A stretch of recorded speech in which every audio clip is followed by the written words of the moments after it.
Saudara kekasih Tuhan, jumpa kembali dengan Daily Wisdom yang akan memberikan pencerahan bagi kita dalam mencari makna hidup sehari-hari. Saudara, cuci tangan kini menjadi suatu aktivitas yang wajib dilakukan oleh setiap orang, terlebih di masa-masa pandemi ini. Setelah pegang uang, kita cuci tangan. Habis keluar, kita cuci tangan. Bahkan setelah kita memegang apapun, kita upayakan untuk bisa mencuci atau membasuh tangan. Nah, bila cuci tangan untuk yang kita lakukan saat ini adalah baik, agar kita terhindar dari penyakit, akan tetapi dulu juga Pilatus melakukan tindakan yang sama, yakni cuci tangan.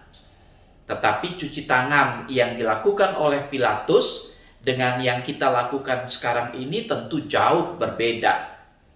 Nah, kondisi dan keadaan Pilatus saat itu setelah didesak-desak oleh khalayak, Pilatus menghadapi jalan buntu.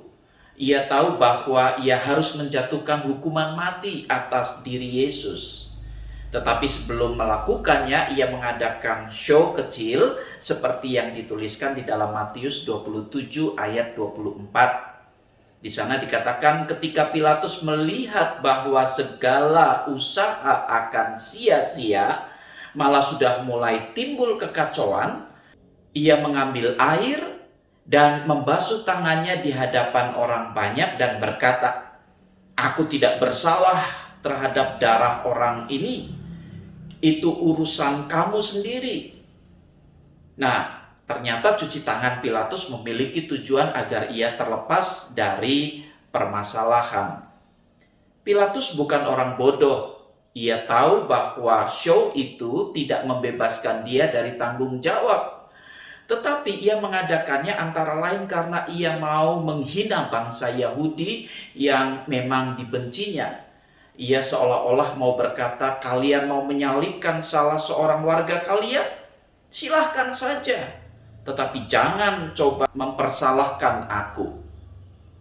Saudara yang terkasih, ungkapan cuci tangan dikenal dalam bahasa Indonesia pula. Menurut Kamus Besar Bahasa Indonesia, orang yang cuci tangan adalah tidak mau terlibat dalam kesalahan yang dibuat orang lain. Namun kata-kata tidak mau justru menunjukkan bahwa ia terlibat, dan karena itu dikatakan ia cuci tangan. Nah, dalam pandangan masyarakat yang masih murni hatinya, sikap semacam ini sangat tercela, saudara. Di setiap zaman ada saja orang yang tidak bedanya dengan Pilatus dulu. Kisah sengsara Yesus memang jangan dibaca dari sudut moral saja. Tokohnya yang utama adalah Yesus yang tidak berdosa. Namun manusia yang dimunculkan dalam kisah itu ada bermacam-macam. Tetapi pada umumnya mereka adalah orang-orang yang digambarkan buruk. Termasuk para murid yang lari meninggalkan Yesus yang tidak mau ambil resiko. Nah, dari peristiwa cuci tangan dalam kisah sengsara Yesus ini, saudara, kita bisa ambil sesuatu yang berharga, yakni bahwa seharusnya setiap orang yang melayani tidak akan mau untuk mengambil tindakan cuci tangan. Yesus yang melayani tidak akan pernah seperti Pilatus, di mana ia mencuci tangan. Yesus tetap menghadapi dan menjalani kesemuanya itu apapun resikonya, dan Yesus tidak pernah mau cuci tangan. Karenanya seorang yang suka cuci tangan sebenarnya ia tidak layak untuk melayani.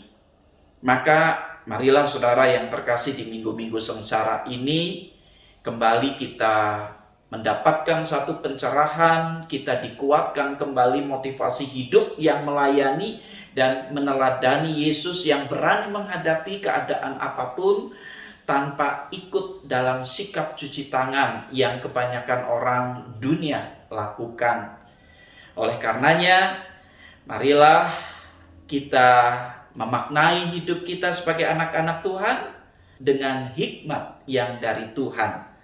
Salam Daily Wisdom, Tuhan memberkati.